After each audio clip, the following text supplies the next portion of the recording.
خود را به بلندای سعادت برساند. آن کس که بداند و بداند که بداند، اسب شرف از گنبد گردون به جهاند.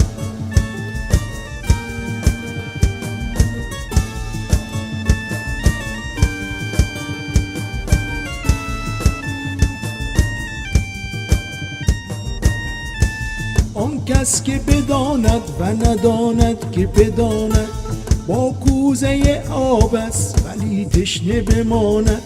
آن کس که نداند و بداند که نداند، لنگان خرک خیش به مقصد برساند.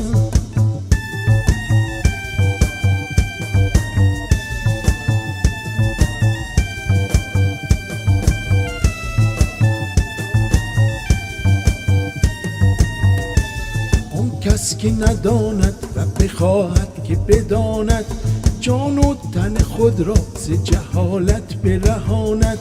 آن کس که نداند و نداند که نداند، در جهل مرکب عبدالدهر بماند.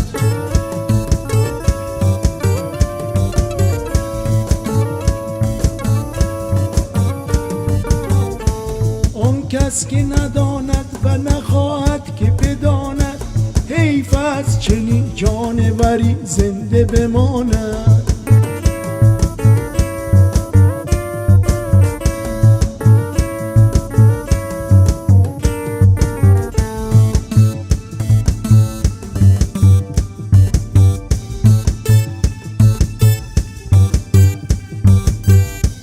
آن کس که بداند و بخواهد که بداند، خود را به بلندای سعادت برساند.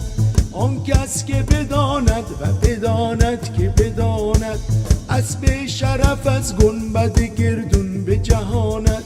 آن کس که بداند و نداند که بداند، با کوزه آب است ولی تشنه بماند.